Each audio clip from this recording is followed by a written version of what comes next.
Good morning, good afternoon, good evening. Whenever this video finds you, I hope you're having a rad time. I'm the Figure Dude, and on today's action figure showcase, we have part 4 of my NXT Black and Gold Collection.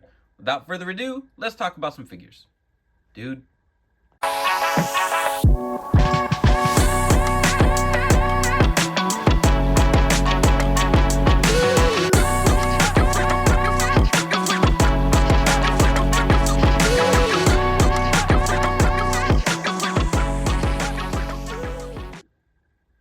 Welcome back. Like I said, I've got my NXT Black and Gold collection, and here I have a Matt Riddle as well as Keith Lee Elite. And this Keith Lee, I'm pretty sure, is the Survivor Series Elite. He had 2 Elites with 1 chase. So he had this blue attire, black, and then I think the chase was a like off-white grayish color with pink. So I do have all of those. This is the only one we got that he does not have the goatee painted on his face. He just has the shaved baby face look. And this was peak Keith Lee. I don't know what the deal happened to be in AEW, but he has done quite literally nothing. I really enjoyed watching him in NXT. I know, like, he's had some health issues. He was in great shape in NXT. I thought, like, a lot of people thought, like, him and Walter at the time were, like, right alongside each other. And obviously you look at where their careers have gone, and it's very different. But figure-wise, I thought this was a really nice figure. He got a completely new torso sculpt and everything. I think the legs are Rusev legs. I'm pretty positive, but he got his own unique torso, which I thought was really cool. I thought he was going to need his own, and I thought they did a good job delivering on that. The articulation isn't the best on the legs, which I had already known because of the Rusev, but I thought that the figure looked really good, and I liked the light blue and everything. I thought it was a really nice figure. I did end up picking this one up. I think it might have actually come out after his original Elite in the Survivor Series line, but I picked it up off Ringside on one of their Black Friday deals for like $4 or $5. So picked it up well after the fact, but I think it's a really nice figure, and I like that they painted on the elbow pad because it's obviously a big one, and you're not going to get a lot of articulation with that, but the Matt Riddle here was his second Elite. The first one we got was in the white attire, which I do have. I just have that next to Randy Orton with my like RK Bro tag team pairing there. So this one I thought was fine. I like that it had some color to it. I'm pretty sure the first one with the white had the like tiny baby T-Rex arms. So this one just had these single jointed normal arms, and we did get a third one, which I don't think I actually picked up. But I thought this was a fine figure. I was glad that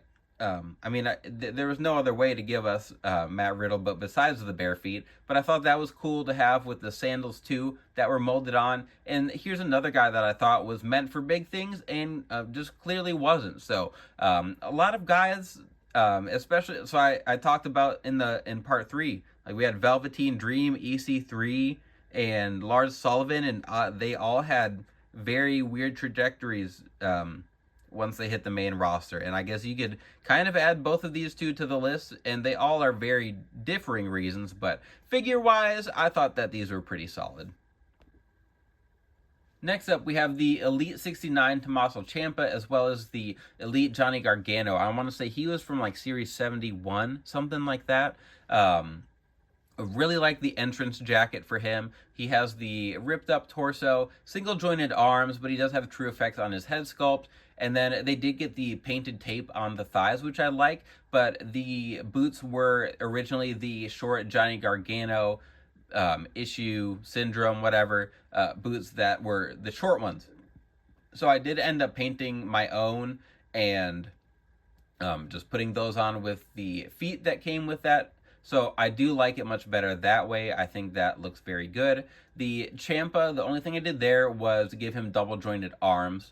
Don't remember why I swapped his arms and not Johnny's. Probably just because I didn't have a spare pair. Maybe it was the wrist tape. I don't remember. But the Ciampa, I know a lot of people swapped on bigger thighs.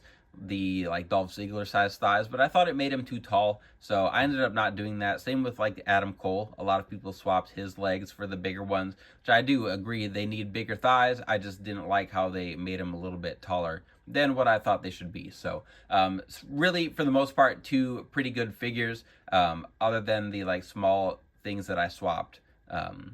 So the Ciampa does have another singles release. I guess Johnny Gargano has a bunch of them, and it's kind of hit or miss as far as the kick pads and everything, but this is a really nice Ciampa figure if you can pick it up. He does have one with longer tights that was his ringside exclusive that had an entrance gear, but I ended up not picking that one up, and I don't even know if you can get it on a ringside anymore, but right here, two great looking pieces on the shelf. Next up, we have a couple of my favorites in my entire collection. I love how this stable of figures looks together. So we've got the Sanity, Eric Young, and Alexander Wolf. And I was excited for these figures just because their look was so unique. They all came with their entrance gear. I am the face mask for the Alexander Wolf. I'm not sure where it is offhand. I know I have it somewhere. His was just gray with like some black specks on it. I think his head sculpt looks awesome. All right, with the true effects here. Okay, let's just throw Alexander Wolf here for now. The body. Good Lord. Come on, rotating stand. The body for him has the Sergeant Slaughter torso, and then he's got the like removable. It looks like a back brace kind of, but I really like his pants and everything, and the knee pads. He's on ratchet joints, so it didn't move great. And I mean, I didn't do a lot of posing necessarily with the Alexander Wolf, but I thought the figure was awesome. And then the Eric Young, he's got the sleeveless jacket, obviously. All these just come out. And I thought his head sculpt was really nice. See if I can try and get that off. You can see all the tattoos on him. I thought this figure was nuts. I think the Eric Young, I don't remember if he was in the Elite line or if he was in an NXT line, but I thought this figure was awesome. I love, like, they gave him a boot mold that they have never used before or since. He has all his tattoo details. Actually, now in TNA, he's got a big back tattoo, so he's just got the arms here. But I was pumped to get all of these. I have to look up. I was thinking he was in like a sub line, but we'll just go straight from there to the Killian Dane. And I know this one was hard to find. This was in the series. I've talked about a lot, that NXT line, the Takeover line. And I know that he was in the same set as, I believe, Ruby Riott, and then Aleister Black, and I can't think, not No Way Jose. I can't think of who their fourth was. But the Nikki Cross was in the main Elite line, and it was so hard to chase these down, but I think they look awesome together, so I will get them all together here. The legs for the Killian Dane, I'm not sure who he shares those with. They're on ball joints. They move really well. He is not True Effects. Alexander Wolf is. So there's Killian Dane. The Nikki Cross, I think, looks all right. Like, the likeness is there. But I just keep this on. I think they look awesome in their entrance gear. I really enjoyed these guys. I can't get her glasses on right now. I really enjoyed Sanity. They got called up to SmackDown, and I don't think they had a single match. I don't know what the deal was there. I thought that was frustrating, but like I said, I liked these guys. Pretty sure they had some matches with Undisputed Era. I don't really remember now.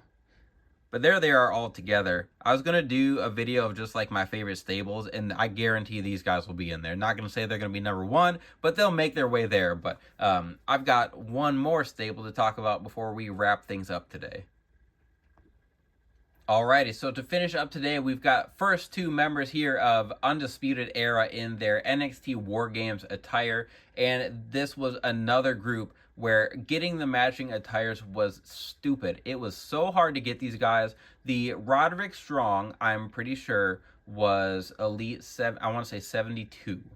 And then the Adam Cole here wasn't an elite wave, but he was a chase, and the camo attire was the chase. So I ended up ordering this from Amazon when it was at a discounted price, and I just happened to get the chase the first time. I never got his Jaguars attire, I'm pretty sure is what he was wearing. He wore a Jaguars attire in his last match before he went to AEW. But I was so glad to get this. All of mine have double jointed arms, which I don't remember if I think they had single jointed and I swapped them all out. But I think these figures are great. I think they look so good next to each other with all their matching attire. I swapped a lot of stuff around to make them like my perfect version. I painted the black tape on the thighs of the Roderick Strong. Like I said, double jointed arms. I got the molded wrist or armbands for all of them, which I'll show you guys on my Bobby Fish and my Kyle O'Reilly here. But then I swapped shirts around too, so that I just kind of have like the best version, I guess, for these guys. And I think this is the best head sculpt of any sculpt we've gotten for Adam Cole. Really like that one. Set these guys down for just a second. So then lastly here is the Elite Kyle O'Reilly as well as the Bobby Fish. And I did put the knee brace on Bobby Fish. He wore a knee brace, did not wear a knee pad at NXT War Games when he was hurt.